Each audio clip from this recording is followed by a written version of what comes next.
Morning students. BA प्रथम वर्ष राजनीति विज्ञान के विद्यार्थियों का इस वीडियो लेक्चर में स्वागत है। वीडियो लेक्चर की श्रृंखला में हम बीए पार्ट 1 के सेकंड पेपर भारतीय राजनीतिक विचारक में द्वितीय यूनिट सेकंड यूनिट में भारतीय सामाजिक राजनीतिक प्रमुख विचारक राजा राम मोहन राय के बारे में हम जानकारी प्राप्त करेंगे। राजा राम मोहन राय आपके सिलेबस में निर्धारित हैं और प्रमुख भारतीय राजनीतिक सामाजिक विचारक हैं। राजा राम मोहन राय का जन्म 1772 में हुआ। 22 मई 1772 को राजा राम मोहन राय का जन्म हुआ और 1833 में इन्होंने अंतिम सांस ली। राजा राम मोहन राय वैचारिक क्रांति के सृष्टा थे, जिन्होंने आधुनिक भारत को जन्म दिया। राजा राम मोहन राय का मुख्य जो बल है वो सामाजिक कुरीतियाँ, रीति रिवाज, रूढ़िवाद, महिला सुधार, नारी सुधार, सती प्रथा के विरोध, ये इनके मुख्य देन के रूप में माने जाते हैं। लेकिन मुख्य देन का ये मतलब नहीं है कि और चीज़ों पर इन्होंने ध्यान न दिया हो। तो इनका सामाजिक, आर्थिक, राजनीतिक सभी क्षेत्रों में इन्होंने अपने विचार रखे और इसके साथ साथ इन्होंने इन सभी क्षेत्रों में काम भी किया, कार्य किया। विचारों के साथ साथ ही अपने द्वारा किए गए कार्यों के कारण समाज में ज़्यादा जाने और पहचाने गए। उनकी दृष्टि विकृत रूढ़ियों और रीति रिवाजों से धुंधली नहीं पड़ी थी। उनका हृदय उदार था, उतना ही उदार मन था। उन्होंने पूर्व को हीन माने बिना ही पश्चिम का संदेश स्वीकार करने के लिए अनुप्रेरित किया। उनको बारे में ये कहा जाता है कि वो पश्चिमी तौर तरीकों या पश्चिमी विचारधारा का समर्थन करते थे, लेकिन साथ ही उन्होंने पूर्व यानी पूर्व भारत के दृष्टिकोण को भी उन्होंने स्वाभिमानी रूप से स्वीकार किया। राजा राम मोहन राय भारतीय समाज के दिशा परिवर्तक थे। समाज को दिशा और गति देने वाले व्यक्ति को ही आप महापुरुष या महान पुरुष कह सकते हैं और ऐसे महान पुरुष की श्रेणी में राजा राम मोहन राय का नाम अग्रणी है, जिन्होंने आधुनिक भारत का सूत्रपात किया। जब इनका टाइम था तो उस समय मध्य युग का समय था और अनेक रूढ़ियाँ, कुरीतियाँ जो हैं उस समय समाज में विद्यमान थी। धर्मगत रूढ़ियाँ थी, अंधविश्वास थे, सामाजिक कुरीतियाँ थीं। इनको समाप्त करने के लिए राजा राम मोहन राय ने सामाजिक धार्मिक आंदोलन इन्होंने जगह जगह बंगाल में खास तौर से चलाए। राजा राम मोहन राय ने इस संबंध में 1828 में ब्रह्म समाज की स्थापना की और ब्रह्म समाज राजा राम मोहन राय के विचारों और कार्यों के माध्यम से भारतीय सामाजिक जीवन को नई दिशा प्रदान करता है। फारसी में इन्होंने एक अखबार निकाला, मिरात उल अखबार, और बंगला भाषा में संवाद कौमुदी। 2 इन्होंने अखबार निकाले, पहला बंगला भाषा में संवाद कौमुदी और फारसी भाषा में मिरात उल अखबार। राजा राम मोहन राय के बारे में जब हम आगे चलते हैं तो इनका जन्म 22 मई 1772 को बंगाल के हुगली जिले के राधानगर गांव में हुआ था। इनके पिताजी कृष्णचंद्र बनर्जी बंगाल के नवाब के यहाँ उच्च पद के ऊपर काम करते थे। उनकी सेवाओं से प्रभावित होकर नवाब ने उन्हें राय की उपाधि से सम्मानित किया और इसी वजह से राजा राम मोहन राय के साथ में भी राय जो है उनके नाम के साथ में जुड़ा और इसने उनके जातिगत विभेद बनर्जी का स्थान लिया। राजा राम मोहन राय का परिवार सुसभ्य और धर्मनिष्ठ और ईश्वर भक्त था, लेकिन वो उतने परंपरावादी नहीं थे। उनके पिता मूर्ति पूजक थे। राजा राम मोहन राय मूर्ति पूजा का समर्थन नहीं करते थे तो उनकी पिता से ज़्यादा नहीं बनी और उन्होंने घर छोड़ देना ही उचित समझा। सभी भाषाओं को उनका ज्ञान था। संस्कृत भाषा के प्रकांड पंडित थे। अरबी और फारसी का भी उनको अच्छा ज्ञान था। इस कारण उनको मौलवी की उपाधि उनको दी गई थी, है ना। उन्होंने 1815 में एक विचार गोष्ठी की जिसका नाम आत्मीय सभा थी और ब्रह्म समाज की स्थापना 1828 में की और उसके बाद वो केवल 4 वर्ष ही रही, है ना। और राजा राम मोहन राय जब इंग्लैंड गए, वहाँ से बीमार पड़ गए, वो वहाँ से पुनः इंग्लैंड लौट आए और 20 सितंबर 1833 को इंग्लैंड में ही ब्रिस्टल में उनका स्वर्गवास हो गया। अब हम राजा राम मोहन राय के राजनीतिक विचारों के बारे में जानकारी प्राप्त करते हैं। राजा राम मोहन राय का कार्य क्षेत्र मुख्य रूप से धार्मिक और सामाजिक था, किंतु उन्होंने राजनीतिक संदर्भों से भी अपने आप को कभी भी अलग नहीं रखा। देश विदेश की राजनीति, खासतौर से भारत की और ब्रिटेन की राजनीति में उनकी गहरी रुचि और गहरा ज्ञान था। राजनीतिक जागरण की दिशा में चाहे उन्होंने कोई प्रत्यक्ष रूप से कार्य नहीं किया, लेकिन जब आप सामाजिक और आर्थिक कार्य करते हैं तो उस दौरान ही आप इनडायरेक्ट रूप से राजनीतिक विचारों के क्षेत्र में भी आ जाते हैं। तो उनके किए गए कार्यों के माध्यम से राजनीतिक जागृति को जन्म मिला और इसलिए इनको नवीन भारत का संदेशवाहक बना दिया। राजा राम मोहन राय का जब टाइम था तो पूरे देश में कहीं भी, ना केवल बड़े महानगरों में भी, कोई राजनीतिक जीवन नहीं था। जनता में नागरिक अधिकारों और राजनीतिक अधिकारों ऐसी कोई बात कहीं थी ही नहीं। विदेशी हुकूमत थी तो उसके सामने कोई अपनी बात कहने की सोचता भी नहीं था। तो राजा राम मोहन राय ने देश की राजनीति के विभिन्न पक्षों के ऊपर उन्होंने ध्यान दिया और उन्होंने अपने विचार व्यक्त रखे और प्रशासन की समस्याओं के प्रति भारतीय जनता की चिंता ब्रिटेन के शासकों ने समय पर की। तो सामाजिक और धार्मिक कार्यों के बीच में जो उन्होंने अपने अपने कार्य किए, उनसे राजनीतिक विचार सामने आते हैं, उनके राजनीतिक चिंतन की हमें जानकारी मिलती है। तो वो इस प्रकार से है। सबसे पहली बात तो इन्होंने वैयक्तिक एवं राष्ट्रीय स्वतंत्रता का प्रतिपादन किया। राजा राम मोहन राय हृदय और मस्तिष्क से उदार व्यक्ति थे। व्यक्ति की स्वतंत्रता में उनका अगाध विश्वास था। उन्होंने टॉमस पेन, जॉन लॉक की तरह से वो प्राकृतिक अधिकारों की पवित्रता में विश्वास करते थे। ये प्राकृतिक अधिकारों के साथ साथ मानव कल्याण में भी इनकी गहरी आस्था थी। तो व्यक्तिगत स्वतंत्रता के महान समर्थक होते हुए भी वो ये चाहते थे कि राज्य के कार्य क्षेत्र के संबंध में उनका ये मानना था कि राज्य को निर्बल लोगों की और असहाय व्यक्तियों की रक्षा करनी चाहिए और ये मानते थे कि राज्य का कर्तव्य है कि वो जनता की सामाजिक, सांस्कृतिक, नैतिक, राजनीतिक दिशाओं में सुधार करने के लिए प्रयत्न करे। निजी बातचीत में भी वो राष्ट्रीय मुक्ति के आदर्श की भी चर्चा किया करती थी। वो ये मानते थे कि व्यक्ति की स्वतंत्रता तथा व्यक्ति और राज्य के जो आपसी संबंध हैं, उनके दृष्टिकोण में आदर्शवादिता और व्यवहारिकता का समन्वय है। राजा राम मोहन राय को अपने देश से अगाध प्रेम था। बौद्धिक और सामाजिक मुक्ति के वे समर्थक थे।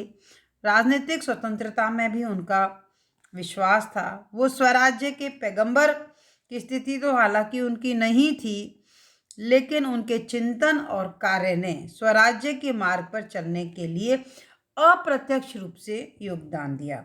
उनके चिंतन और कार्यों के माध्यम से बौद्धिक जागृति को जन्म दिया, तो व्यक्ति के मन और मस्तिष्क की उदारता उत्पन्न की, धार्मिक और सामाजिक पुनर्जागरण को जन्म दिया और इसकी वजह से स्वतंत्रता की ओर ले जाने वाला पथ प्रदर्शित हुआ।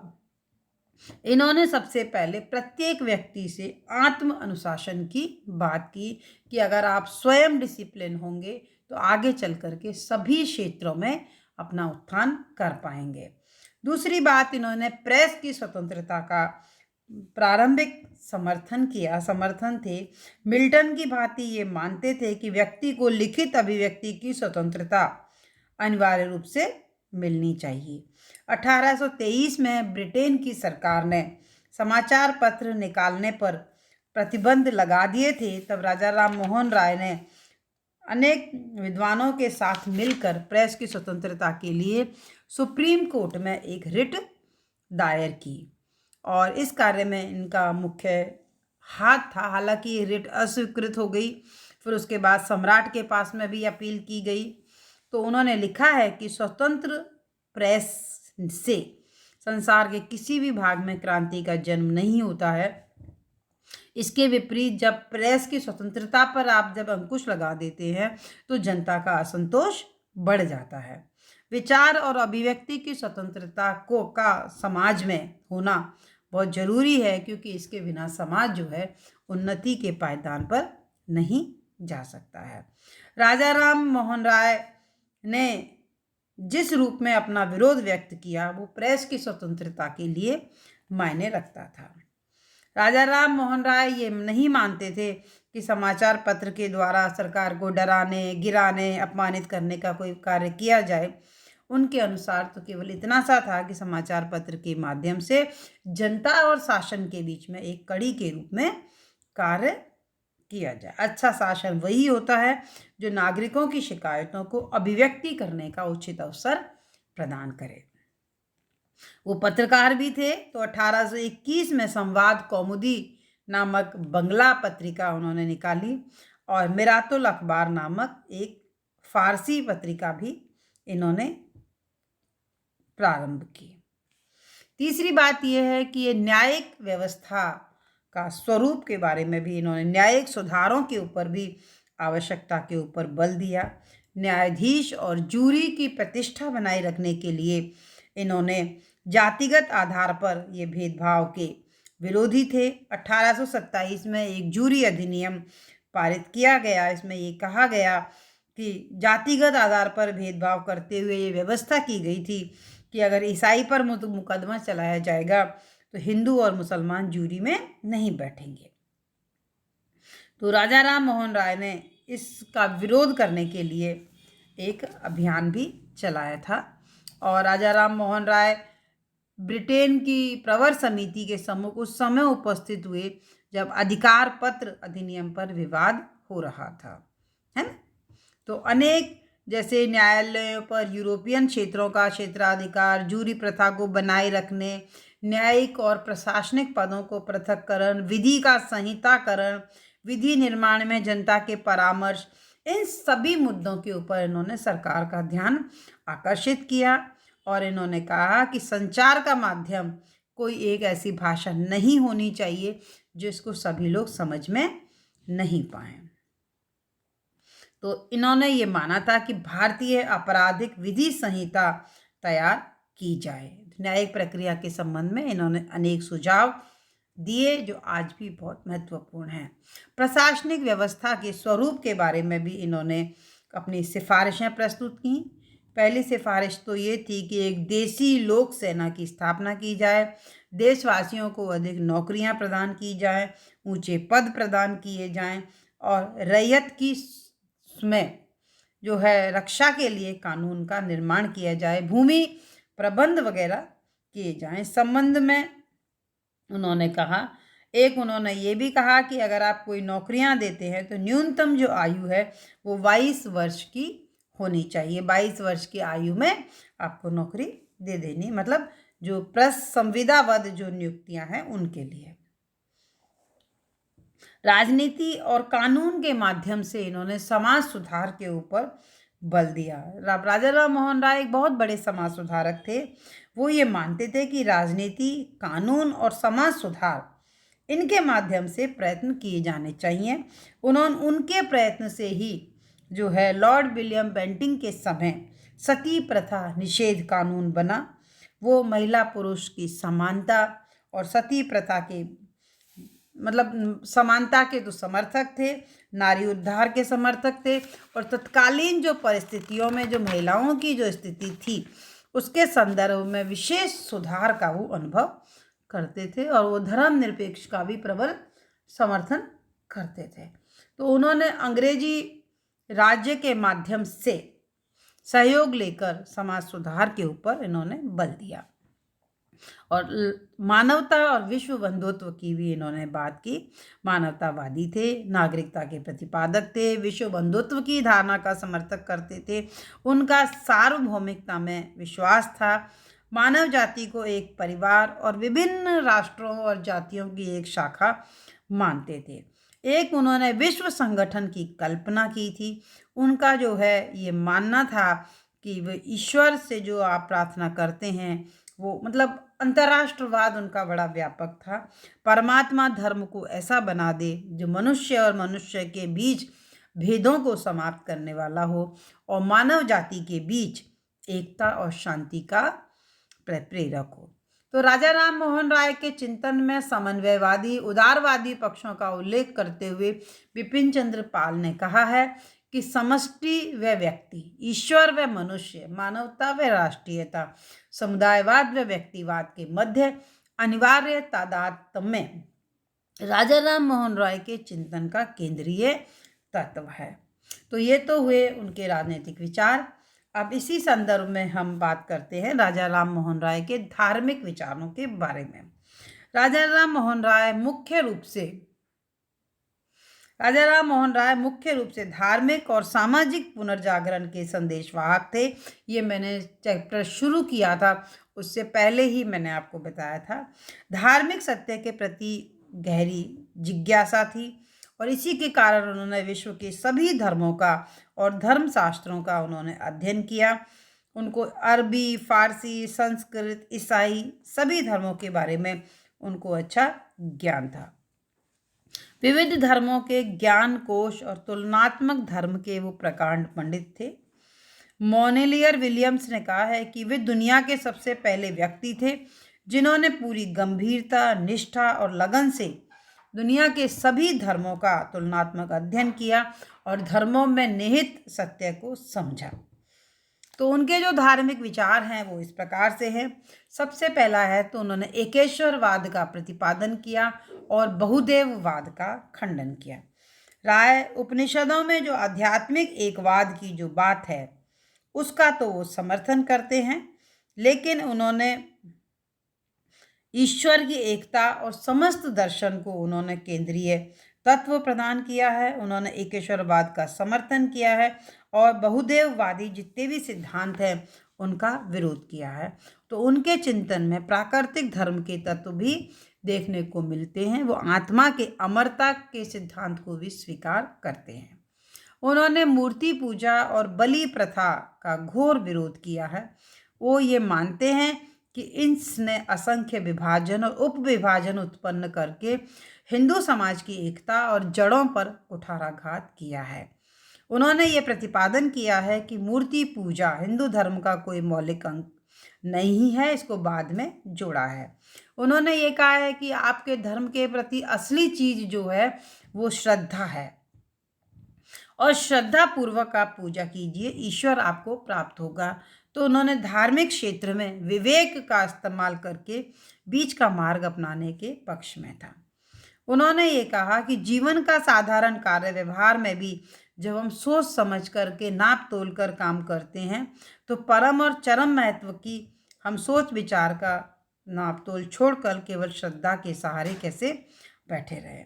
तो राजा राम मोहन राय कहते थे कि उपनिषद अद्वैतवाद की शिक्षा देते हैं और अद्वैतवाद की जब आप बात करते हैं तो इसमें मूर्ति पूजा का कोई स्थान नहीं है।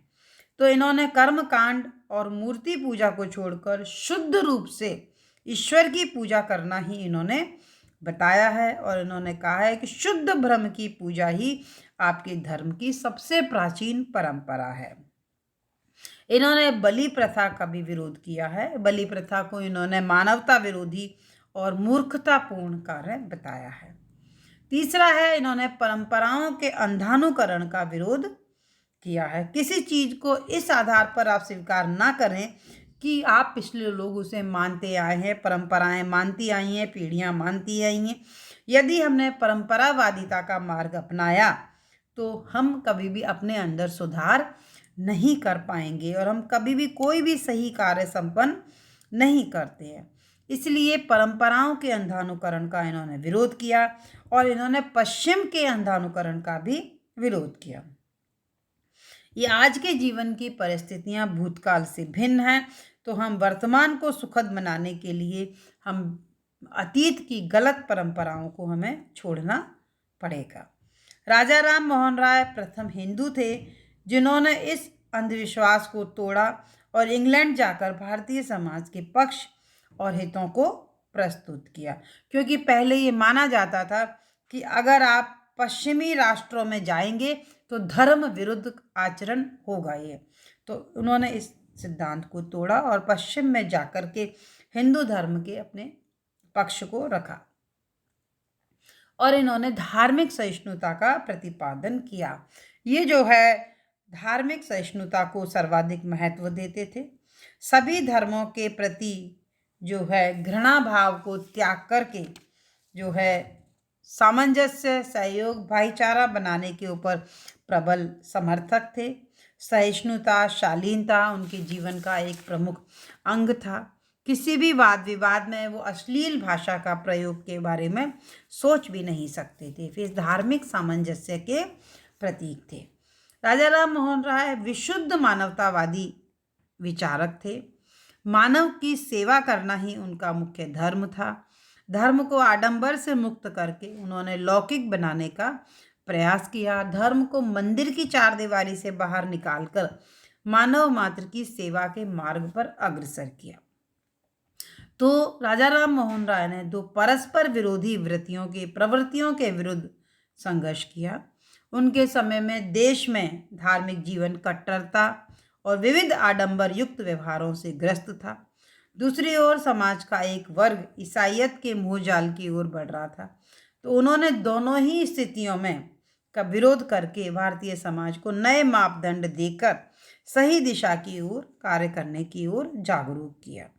तो उन्होंने हिंदू धर्म को ईसाई धर्म का आहार बनने से बचाया और धर्म और समाज के प्रति इन्होंने महती सेवा की। बहुत महत्वपूर्ण योगदान इन्होंने इस संदर्भ में दिए। तो राजा राम मोहन राय के सामाजिक और धार्मिक और राजनीतिक विचार का अध्ययन आपने किया है। अगले वीडियो लेक्चर में हम इनकी जो है सामाजिक और दूसरे विचारों के बारे में जानकारी प्राप्त करेंगे। तब तक के लिए धन्यवाद।